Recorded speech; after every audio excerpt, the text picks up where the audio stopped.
मायावती ने भेजा पीएम मोदी को जिंदगी का सबसे बड़ा तोहफा। वीडियो देख बीजेपी कार्यकर्ता भी कहेंगे बहन जी जिंदाबाद।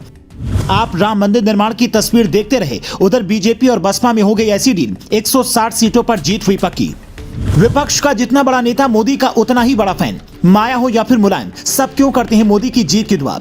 पीएम मोदी को जो तोहफा कभी रूस वाले दोस्त पुतिन नहीं दे पाए, अमेरिका वाले जो बाइडेन जिसके बारे में कभी सोच भी नहीं पाए, उससे भी महंगा तोहफा मायावती ने दे दिया है। जन्मदिन से करीब 8 महीने पहले पहुंचे इस तोहफे से मोदी इतने गदगद हैं कि आप सोच भी नहीं सकते हैं। पर इसके बारे में जानने से पहले आपको बीजेपी और बसपा के बीच में अयोध्या में जो डील हुई है उसे समझना होगा। ऐसा दावा किया जा रहा है कि करार के मुताबिक अयोध्या एयरपोर्ट का नाम महर्षि वाल्मीकि इंटरनेशनल एयरपोर्ट पर बड़ी सोच समझ कर रखा गया है, ताकि भगवान राम ने जो जात पात मिटाने का संदेश दिया था वो भी संदेश लोगों तक पहुंच जाए और दलित वोटर्स तक ये बात भी पहुंच जाए कि बीजेपी उनके बारे में कुछ बड़ा सोच रही है। सिर्फ एयरपोर्ट ही नहीं, भगवान राम के गर्भगृह से थोड़ी दूरी पर महर्षि वाल्मीकि, महर्षि वशिष्ठ, ऋषि विश्वामित्र, अगस्त्य मुनि, निषाद राज, माता शबरी और अहिल्या देवी के मंदिर बन रहे हैं। ये मंदिर वोट बैंक के लिहाज से सबसे खास हैं। जब बीजेपी ये कहेगी कि हमने भगवान राम का मंदिर बनवाया, तो आने वाले दिनों में मायावती भी ये दावे के साथ कह सकेंगी कि मंदिर में महर्षि वाल्मीकि और माता शबरी को स्थान दिलाने के लिए हमने खूब प्रयास किए।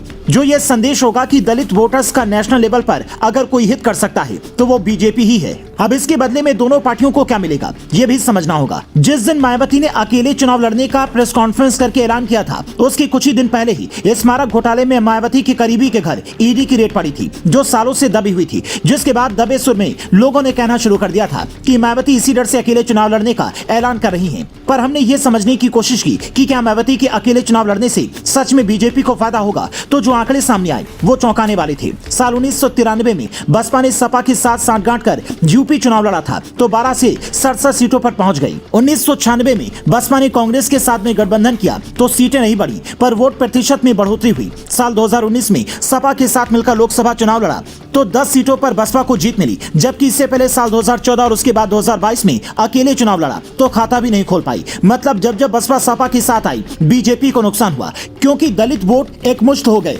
लेकिन 2024 के चुनाव में ऐसा नहीं होगा, क्योंकि राम मंदिर में जिस तरह से मूर्तियों पर सियासत की बात अब सामने आ रही है, उससे साफ जाहिर है कि दलित वोट अब बीजेपी के पक्ष में भी आएगा। यहाँ तक कि कई न्यूज चैनल्स ने सर्वे किया तो 50% से ज्यादा लोगों ने यह माना कि मायावती के अकेले चुनाव लड़ने से बीजेपी को फायदा होगा और यही मोदी के लिए सबसे बड़ा तोहफा होगा। 400 सीटों का सपना पूरा करके मोदी राजीव गांधी के जिस रिकॉर्ड को तोड़ना चाहते हैं, उसमें मायावती की भूमिका इसलिए भी बड़ी हो जाती है क्योंकि देश की 160 सीटों पर दलित वोटर्स का सीधा प्रभाव है, जिनमें से आधी से ज्यादा सीटें ऐसी हैं जहां मायावती के कहने पर रुख पलट सकता है। तो मायावती का अकेले चुनाव लड़ना मोदी के लिए कितना बड़ा तोहफा है, आप खुद ही तय कर सकते हैं।